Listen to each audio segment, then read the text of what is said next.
Bienvenidos a Diálogos por Coahuila, el espacio de la Universidad Iberoamericana Torreón, de encuentro entre la comunidad universitaria y los candidatos a la gobernatura de Coahuila 2023. Nos acompaña en esta ocasión Lenin Pérez, candidato de Unidad Democrática de Coahuila y Partido Verde a la gobernatura. Bienvenido, Lenin. ¿Qué tal? ¿Cómo estás? Mucho gusto. Primera vez que vienes a la Ibero. Sí, la primera ocasión que estamos por aquí por esta universidad, pero sí conozco claramente del prestigio de la universidad y de lo que ha aportado para la laguna. Bienvenido. Por favor, Lenin, el diálogo es muy sencillo, muy abierto, franco. ¿Por qué quieres ser gobernador de Coahuila? Pues tengo toda mi vida, desde que nací, prácticamente soy hijo de Evaristo Pérez Arreola, fue dirigente del sindicato de la UNAM. Mi bisabuelo es exgobernador de Coahuila, el general Manuel Pérez Treviño. Entonces, vengo de una cuna en la lucha social desde hace muchos años. He sido presidente municipal de Acuña en 2 ocasiones, diputado federal. Y tengo el anhelo y el sueño de ver a Coahuila lograr la alternancia democrática. He hecho un esfuerzo desde hace muchos años para que Coahuila pueda vivir una expresión política distinta. Fuimos aliados con el PAN muchos años. Intentamos la alternancia y no se logró. Lamentablemente hoy la oposición en Coahuila se ha fracturado, pero nosotros vamos a seguir en la lucha permanente por lograr este objetivo. No le conviene ya a Coahuila seguir gobernado por una sola expresión, porque hay enormes niveles de injusticia social. Coahuila es un estado con una posición geográfica envidiable. Tenemos un enorme potencial para generar riqueza y tener condiciones más equitativas. Entonces, esta acumulación de poder por tantas décadas no nos ha permitido construir un Coahuila más moderno, con mejores condiciones de desarrollo social, económico, de seguridad, que en el debate hablábamos de eso. Entonces, yo quiero ser gobernador de Coahuila porque me he preparado toda mi vida, tengo el talento, la experiencia, el conocimiento de los problemas de Coahuila para poderlo enfrentar con responsabilidad. Planteas acertadamente que uno de los aspectos importantes en cualquier dimensión territorial, sea subnacional o nacional, es la alternancia. Siempre la alternancia es uno de los requisitos importantes de la democracia. En Coahuila, la alternancia parece complicada con una oposición que está dividida en 3. ¿A qué crees que se debe que se decidió enfrentar de esta manera, digamos, la alianza PRI-PAN-PRD? Primero que nada te diría, estoy muy sorprendido de que nuestros exaliados del PAN hayan tomado una definición política de aliarse con el PRI. O sea, eso es algo que nosotros no podemos comprender. El PAN nació precisamente como un partido, una expresión política antisistema.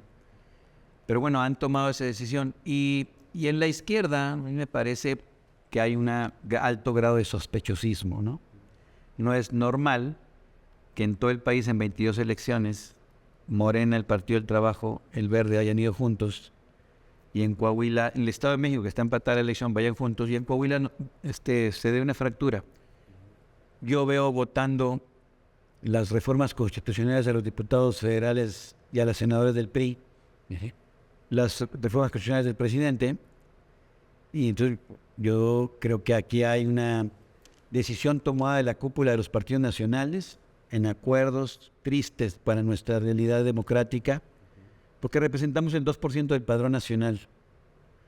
Y quizás en ese sentido se haya tomado una decisión equivocada. No le apostó ni la dirigencia de Morena ni el Partido del Trabajo a querer generar un bloque opositor. El mecanismo en el que se define la candidatura provoca un quiebre. Lo hacen al último momento, en diciembre, cuando en el Estado de México lo resolvieron a mediados del año pasado, para que no hubiera la posibilidad de reconstruir consensos. Bajo esa realidad se da la definición. Son las cúpulas de la política nacional que han provocado este quiebre trágico. Pero también yo te diría lo siguiente, tampoco se trata de cambiar de partido para que traer a otros que nos gobiernen peor de lo que nos están gobernando. Nosotros hemos hablado de de la renovación de la clase política, porque en este entorno de la supuesta izquierda coahuilense, pues es una licuadora del viejo PRI. Ahí están los que anduvieron con Mejía hace unos meses, ahora andan con Guadiana y se salieron con Riquelme. Entonces, es la misma clase política que en el oportunismo está en un partido u otro. Nosotros hemos militado siempre en UDC, nunca he militado en el PRI, y estamos tratando de contrastar con las condiciones en las que estamos, pero tratando de generar la emoción, la esperanza en la gente para poder lograr la alternancia, ¿no? Tú fuiste, como recordabas hace un momento, 2 veces alcalde de Acuña, ya tuviste gobierno municipal. Desde esta experiencia, ¿qué tipo de políticas públicas crees que ha valido la pena probar, experimentar en tu terruño y hacerlas estatales? Pues en gran medida nosotros lo que nos ha dado resultado es una gran alianza de gobernanza con la participación permanente de la ciudadanía. El vincular a los sectores vivos de la sociedad nos ha permitido tener mejores decisiones de gobierno. Por ejemplo, le decía ahorita a los chavos, tenemos el mejor sistema de agua potable público de todo Coahuila, con ingresos millonarios por año, que le permite tener números negros y estar invertido, lo cual tú no ves en los sistemas de agua potable de los municipios. Están quebrados, hay mucha corrupción. Somos el municipio per cápita que más ingresos tiene. Tenemos ya alrededor de 1,000 millones de ingresos, pero somos un municipio de 200,000 habitantes. O sea, Torreón tiene quizás 3,500 millones de pesos, pero es 10 veces más grande. Entonces, hemos sabido avanzar en una población, en una recaudación que la gente ha tenido confianza y se ha ido transformando Acuña en gran medida con políticas públicas que han sido permanentemente con el consenso ciudadano. Eso me parece que falta en Coahuila. En Coahuila hay una acumulación excesiva de poder en manos de un grupo político que tiene el control. Hay una sumisión del Congreso de Coahuila, del Poder Judicial. No hay una verdadera división de poderes. Yo he dicho, por ejemplo, que cuando sea gobernador, el secretario de Finanzas, el auditor superior del Estado y el fiscal anticorrupción, y le voy a pedir a los sectores organizados de la sociedad los propongan, que es algo que yo hice en Acuña. El tesorero y el contralor no eran mis cuates, sino eran gente de la sociedad civil propuestos por la oposición. Entonces eso nos ayuda a combatir la corrupción, a tener gobiernos que rindan cuentas más transparentes y que podamos tener mejores resultados. A propósito de que mencionabas el tema del agua, que es algo que nos preocupa a todos, ya no solo a nivel del norte de México, sino en todo el país, en el mundo, ¿verdad? El tema de la escasez de este vital líquido. ¿Cómo aprecias el problema específico en Coahuila y cómo le darías en términos de resolución a este tema? Necesitamos de los mejores expertos. Es muy complejo el problema del agua. A bote pronto, lo que yo recojo y en el recorrido por Coahuila, hay una enorme responsabilidad de Conagua, porque tenemos una gran cantidad de pozos clandestinos, de corrupción en los módulos de riego, de acumulación del agua en manos de unos cuantos en perjuicio de la población. Entonces, no se ha invertido en plantas tratadoras, somos el último lugar en el país. ¿Sí? O sea, si no hay una política de tratamiento del agua, pues desde ahí estamos mal. Los sistemas de agua potable no funcionan, están todos quebrados. Y luego tenemos la demanda de empresas productivas que generan mucha riqueza, que demandan grandes cantidades de agua, pero nosotros no queremos que se vayan de Coahuila. Pero sí necesitamos provocar, sentarnos a dialogar, a generar desarrollo tecnológico para reutilización del agua, para que tengamos mejor aprovechamiento y podamos convivir el sector empresarial con la garantía de que los ciudadanos tengan agua. Hoy los ciudadanos en la laguna tienen agua con arsénico y eso es algo que no puede seguir pasando. Tenemos que reconocer que hay un cambio climático, que se están agotando los mantos acuíferos, que si no tenemos agua y no la cuidamos y no tenemos una política pública de equilibrio, no se trata nada más del agua potable para la gente. No va a haber desarrollo económico ni desarrollo industrial. Se nos acaba todo. Entonces tiene que pasar a prioridad. Ya no es un problema de la laguna, es la zona centro, es la carbonífera que no tiene agua potable. El año pasado, platicado ahorita con los chavos, la cervecera más grande del mundo está en Nava, Coahuila, y no lo presume. Y anuncia en medio de una sequía la más severa, cuando la presa de la Amistad llegó a tener el 13% de reserva, el más bajo de la historia de los 150 años, anuncia que va a incrementar su producción a 3,000 litros por segundo. Puede ser desde el gobierno que permitas eso. En tiempos de sequía no lo puedes hacer. No le puedes pegar al manto acuífero, porque además es agua que se exporta a Estados Unidos para fabricar cerveza, que va a los Estados Unidos. Entonces, desde ahí me parece que el problema es enormemente retador y desafiante, pero sí necesitamos colocarlo en la prioridad número 1 del gobierno de Coahuila. Otro aspecto que sin duda duele a los coahuilenses es el tema de la deuda estatal, la herencia de la deuda estatal. ¿Cómo la ves? ¿Cómo la miras? ¿Qué hay que investigar? ¿Qué harías en torno a este flagelo, tanto de quienes la causaron como de lo que implica en términos de atoro, obstáculo del desarrollo del Estado? El problema es que si nos sigue gobernando el PRI, vamos a seguir haciendo lo que están haciendo. No hay que destapar ese baúl, porque ahí hay información delicada de corrupción, que prevalece la impunidad. Y entonces lo que estamos haciendo es reestructuras tras reestructuras, que además ya se convirtió en un meganegocio, y estar pateando el balón y alargando la asfixia financiera del Estado. Yo estoy convencido, he platicado con despachos en la Ciudad de México, que tenemos la posibilidad, hay criterios en la Suprema Corte, de ir a un juicio de nulidad, a sentar a los bancos. Hay quienes se alarman y dicen, oye, no, pues no empieces con eso, es que se trata de dialogar con los bancos. Me tocó como experiencia como alcalde, me dejaron una deuda de casi 70 millones de pesos con una empresa que tenía concesión de la basura. Y estaba cerradísima el diálogo. Tuvimos que demandarlos, sentarnos, y llegamos a un muy buen acuerdo. El capital ya se le pagó a los bancos. Hace mucho tiempo que se pagó el capital. Los intereses ya son usureros. Y cuando ya se pagó el capital y tenemos este nivel de intereses por enfrente todavía, podemos lograr una quita. Pero los bancos no se van a sentar solitos a darnos una quita. Necesitamos sentarnos a dialogar en una instancia de respeto, en el que les hagamos saber que no hay condiciones. Nosotros necesitamos liquidez para poner a Coahuila de pie. Y hay que platicar con el presidente de la República, porque hay muchos estados en el país que se encuentran derivados de la corrupción endeudados de esta manera. Entonces, a mí me parece prudente que desde la Secretaría de Hacienda se establezca un diálogo con los bancos para sentarnos a hacer una discusión seria de este endeudamiento que tiene Coahuila, que es producto de la corrupción.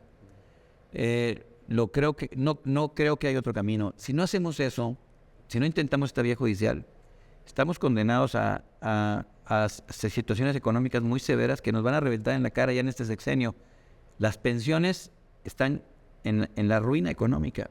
Le va a tocar al próximo gobernador que le llegue, así está el corredor financiero avisa, que van a llegar los maestros y los burócratas al cajero automático y no va a haber dinero en el fondo de pensiones porque no se han podido sostener. Se le está exigiendo a los trabajadores que aporten más y más, pero también fueron desfalcados. Entonces, el problema financiero de Coahuila es muy complejo, pero se necesitan tomar decisiones radicales y contundentes. Pero yo le digo al auditorio, a los universitarios, no va a poderse seguir gobernando el PRI. Se necesita abrir ese baúl. Y yo no estoy en una persecución política, eso ya no nos interesa. Lo que nos interesa es poder tener los expedientes, que lo tienen, por cierto, como información oculta, y que podamos acudir a los tribunales a defender a Coahuila. No es correcto que estemos pagando esta deuda de esta manera tan irresponsable. Quitando agua y la deuda estatal, a tu juicio, a tu lectura de Coahuila, ¿qué es lo que más duele a Coahuila? Mira, el abandono producto de la corrupción que viven miles de coahuilenses. A mí me decía el otro día una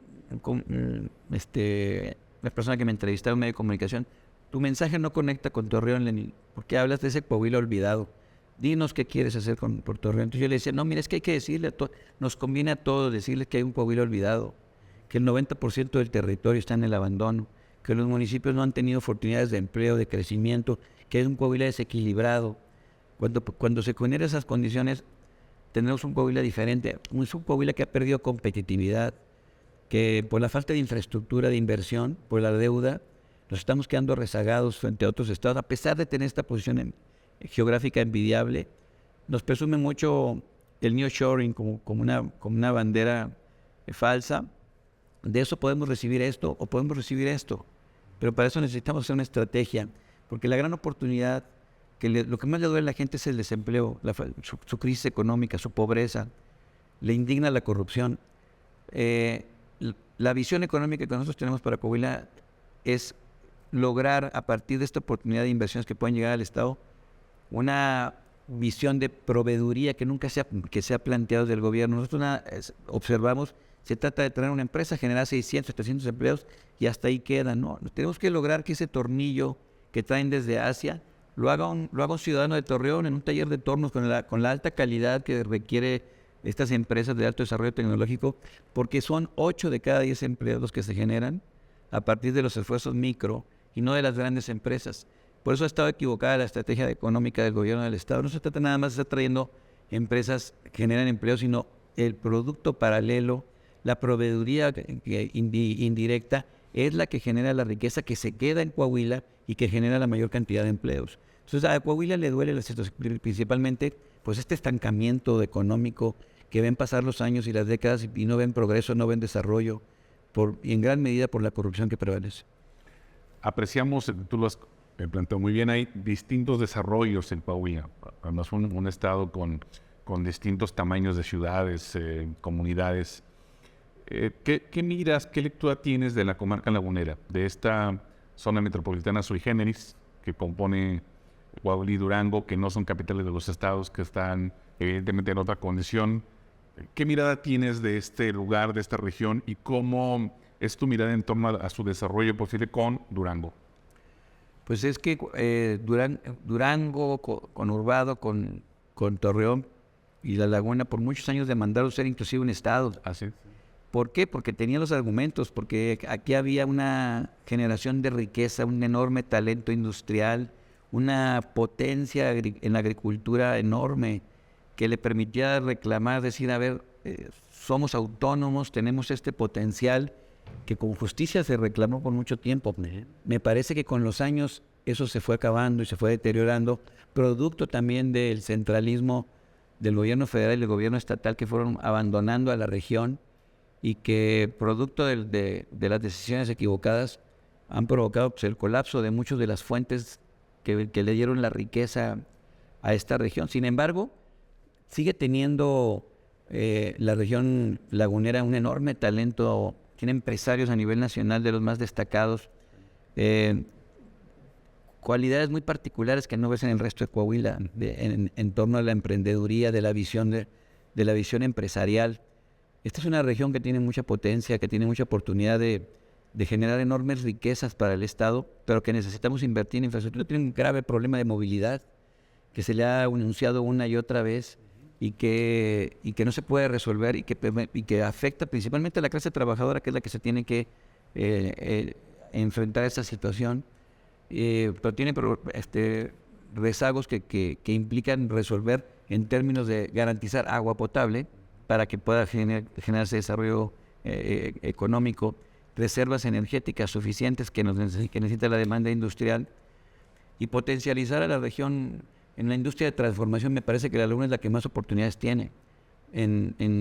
Se aleja mucho de esta industria maquiladora que tenemos en el resto del estado. Aquí sí hay visión de poder desarrollar la industria de transformación que se ha logrado por mucho tiempo y que se tiene el talento histórico en la región. Uno de los temas que más ha preocupado en general a los mexicanos es el tema de la inseguridad, las violencias y particularmente la violencia criminal. ¿Cuál es tu lectura en torno a lo que se puede hacer en el Estado para evitar que el crimen organizado controle territorios de Coahuila? Platicábamos en el debate, a mí me tocó la experiencia de vivir como alcalde en la pacificación de mi municipio y eso implicó decisiones muy difíciles que se tomaron en su momento. El PRI pretende de repente colgarnos que tenemos una paz quizás en mejores condiciones que la que tienen otros estados, pero siempre se les olvida decirnos que primero nos metieron el demonio y luego nos quieren vender la cura. Cuando nosotros nos tuvimos que enfrentar a la delincuencia, murieron amigos, funcionarios, y sabemos lo que se tiene que hacer para mantener a Coahuila en paz. Dije en el debate claramente que ya no estamos bien en seguridad, que se dejaron de hacer cosas y que se está descomponiendo el tejido social y que estamos pendiendo de un hilo. Hay un narcomenudeo descarado en todos los rincones de Coahuila y para que haya narcomenudeo hay narcotráfico y en ese narcotráfico hay complicidad y si hay narcomenudeo y hay narcotráfico estamos prontos a que llegue la violencia porque van a venir la disputa de territorios, la disputa de plazas, el dominio que nos tocó vivir. No lo quiere reconocer el gobierno actual. Tiene una policía estatal que se ha corrompido. No todos, hay buenos policías, pero hay policías que hoy están violentando los derechos humanos en los primeros lugares a nivel nacional y que tienen un claro vínculo con la delincuencia, o que están siendo la delincuencia. Y eso es algo muy preocupante. El antecedente de la descomposición del país se dio cuando Zedillo se llevó a los militares a la PGR, llegó Fox y los despidió y se fueron a convertirse en el brazo armado del cártel del Golfo. Conocieron la corrupción y ya no quisieron regresar a los cuarteles. Eso es lo que puede pasar en Coahuila. Esta policía, que está teniendo complicidades enormes, puede terminar convirtiéndose en un cártel. Ese es el gran peligro que tenemos. Por eso digo que estamos pendiendo de un hilo, pero también por el lado de la federación hay una enorme responsabilidad. O sea, su secretario tiene un año en campaña, cuando tenemos el estado en llamas, y bueno, no nos puede dar números positivos en ningún rubro. El senador Guadiana, a mí me tocó como diputado federal pelear porque no nos quitaran los recursos del Fortasec. Respaldó la fracción parlamentaria del retiro de los recursos para fortalecer la seguridad de Coahuila. Entonces estamos en medio de una situación muy difícil.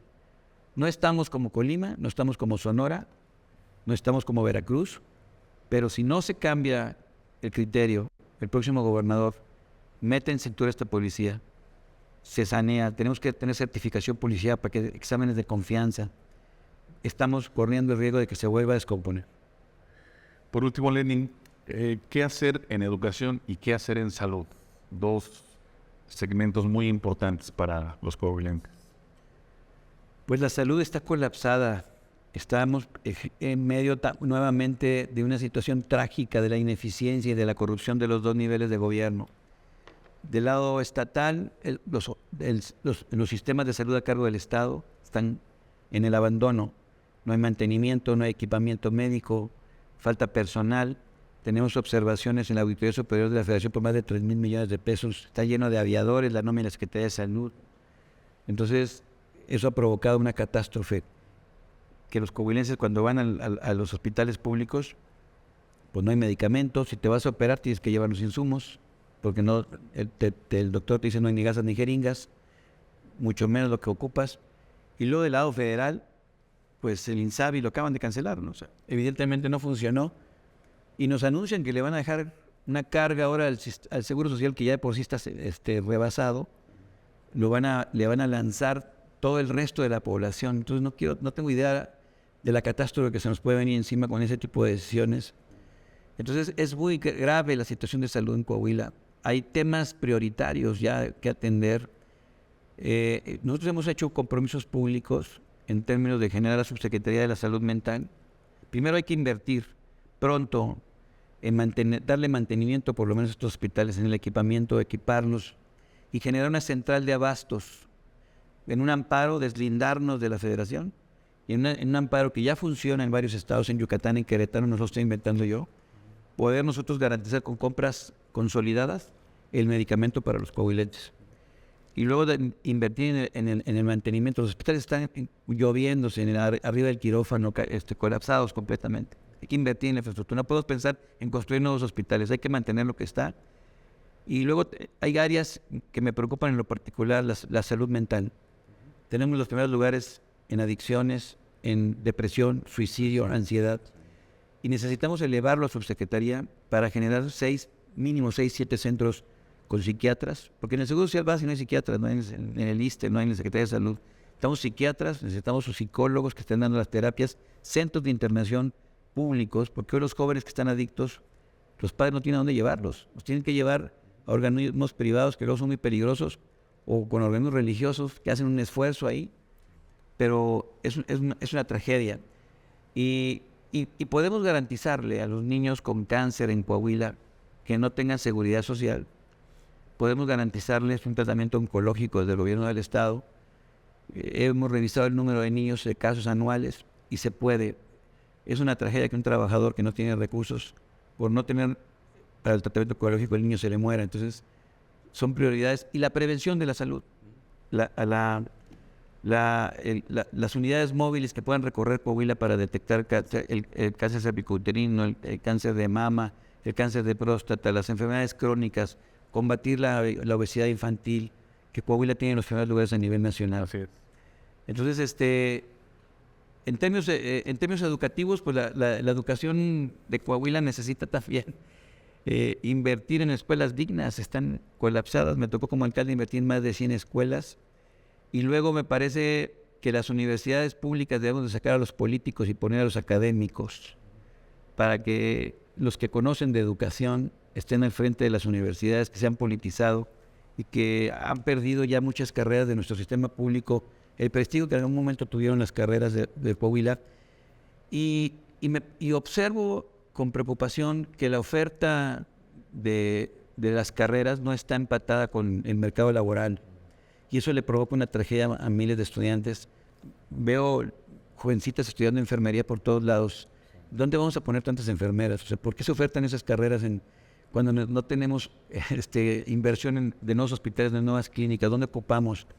Y tiene que estarse actualizando permanentemente. Pero además yo creo que las universidades y las preparatorias técnicas las tenemos que preparar para tener un mejor nivel académico, porque si queremos jalar esas empresas de alto desarrollo tecnológico, necesitamos que las universidades públicas de Coahuila, los hijos de los trabajadores, puedan ocupar esos espacios. Y hoy yo creo que no está a la altura, y entonces termina provocando pues que sean los jóvenes de las unidades privadas, como los ustedes que están bien preparados, o jóvenes de otras partes del país, los que vienen a ocupar esos espacios, porque las universidades públicas no tenemos ese nivel académico. Sí. Lenin, un último mensaje a la comunidad de la Ibero Torreón. Pues yo le diría a los universitarios, a los jóvenes de esta universidad de prestigio, de Ibero, un orgullo estar acá. Tenemos 100 años de ser gobernados por una sola expresión política. La próxima elección no se trata de un cambio de partido, de poner al partido de moda, sino se trata de la renovación de la clase política que ha gobernado históricamente este Estado. Los 3 candidatos que participan conmigo, los 3 vienen del PRI, los 3 han sido parte de este proceso. Guadiana militó 47 años en el PRI, ha militado más en el PRI que los que tiene Manolo Jiménez. Y el señor Mejía fue un activo, destacado priista también. Todos ellos han sido parte de esta desigualdad social, de estos niveles de atraso que tiene nuestro Estado. Lo que necesita Coahuila es un giro de un nuevo grupo de ciudadanos que vengan a gobernar Coahuila, para dar un enfoque diferente, un gobierno moderno, que combata la corrupción, que se rinda cuentas, que tenga un involucramiento permanente con la sociedad civil para gobernar juntos, que las decisiones sean entre los ciudadanos y el gobierno, para construir un Coahuila más justo y más equitativo. Eso es lo que nosotros anhelamos y esperemos que la comunidad estudiantil, universitaria, tome la decisión importante de participar, por quien tú decidas al final del día, pero hay que participar porque, yo le decía ahorita a los jóvenes, son los que más se pueden beneficiar o perjudicar. Un gobierno que te haga daño te puede afectar enormemente tu esfuerzo de vida, si genera inseguridad, si genera desempleo, si genera falta de oportunidades, y son los chavos los que tienen más años por enfrente y se deben de dar a la tarea en ese momento de la etapa de la vida más hermoso que tenemos, que es la juventud, darse a la tarea de investigar un poquito de quiénes quieren gobernar Coahuila y tomar la mejor decisión. Agradecemos a Lenin Pérez, candidato de Unidad Democrática de Coahuila y el Partido Verde a la gubernatura de Coahuila 2023. Muchas gracias por habernos acompañado, estimado Lenin.